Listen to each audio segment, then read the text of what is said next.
Hey guys, it is Kevin here on the JLand Camera channel. And tonight I'm coming to you with a video, and I'm going to call this video Coming to Japan for the Love of a Woman? No, okay, I've already forgotten the title. But Coming to Japan Because of Love. Alright, so here's the video. This is a video response to Gary, and Gary is from England, and he sent me a message on Facebook and asked me, well, basically his situation is he's engaged to a Japanese woman, and he's from England. He is completing a TEFL course. He has a university degree, a Bachelor of Arts, and he has an international driver's license, and he wants to come to Japan to teach and live in the city where she's from. And it sounds like he's got everything in order.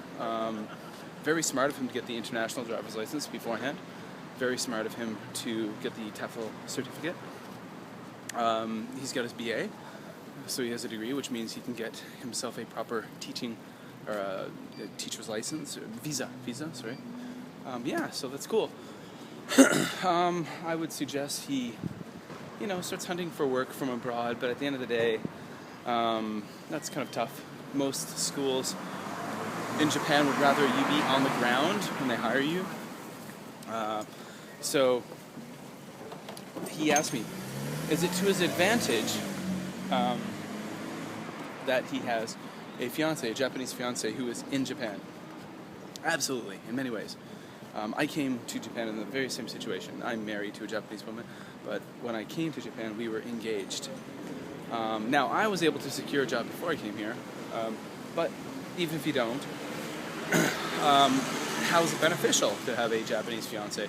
Well, in his case, he's got someone on the ground who can help him set things up, help him with an apartment, help him get a cell phone, help him just set everything up.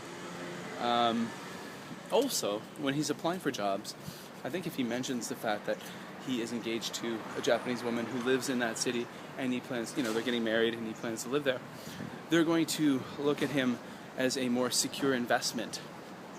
So there you go, Gary. You'll be a more secure investment.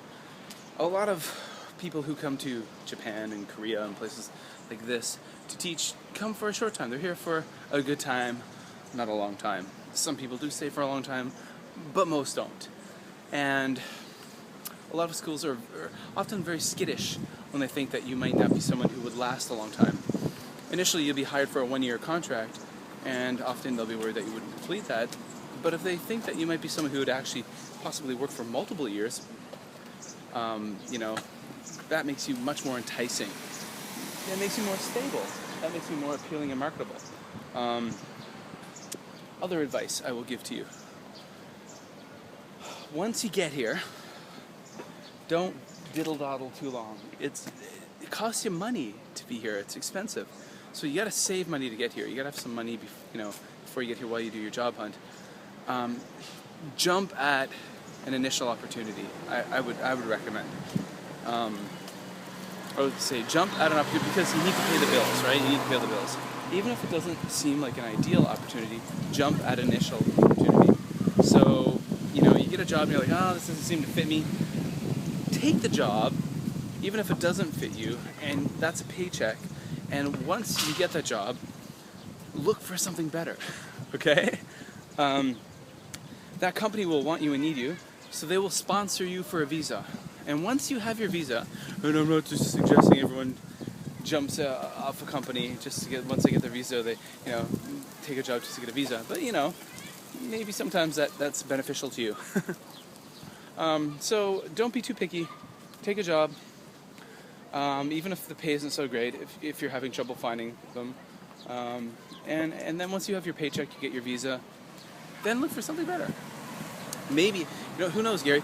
Maybe that initial job you find is a great one. It's an awesome one, and you really like it, and it fits. Could happen.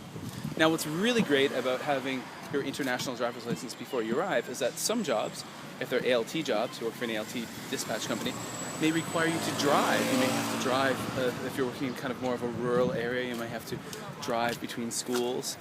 Maybe the public transit system isn't there, or it's kind of limited, and that's great. So yeah, flaunt the fact that you are getting a TEFL certification. Flaunt the fact that you have this grounding base, this Japanese fiance of yours. That will help you look more appealing.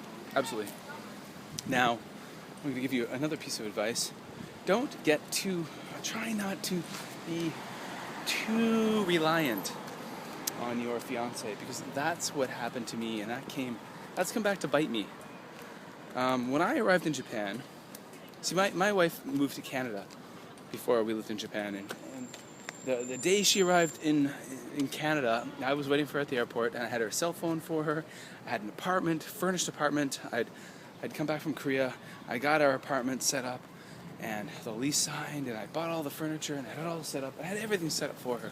I paid all the bills, I had everything all. She didn't have to think about anything. So, and she was only in Canada for a brief time. When I got to Japan, she did the same thing. 5 years later, I still don't have to think about anything. The problem is that when left to my own devices, I'm pretty helpless. And my language skills aren't so good. So, depending on where you live, if you're living somewhere a little more rural, your language skills probably will develop more. Where I live in Kobe, it's pretty easy to just live life without speaking much Japanese. But there you go, Gary. I hope that helps you. And anyone else out there watching this, I hope this helps you in some way if you're interested in coming to Japan to teach. So there you go, guys. And it's a beauty of a night here. I better get off the road. Got a bus coming.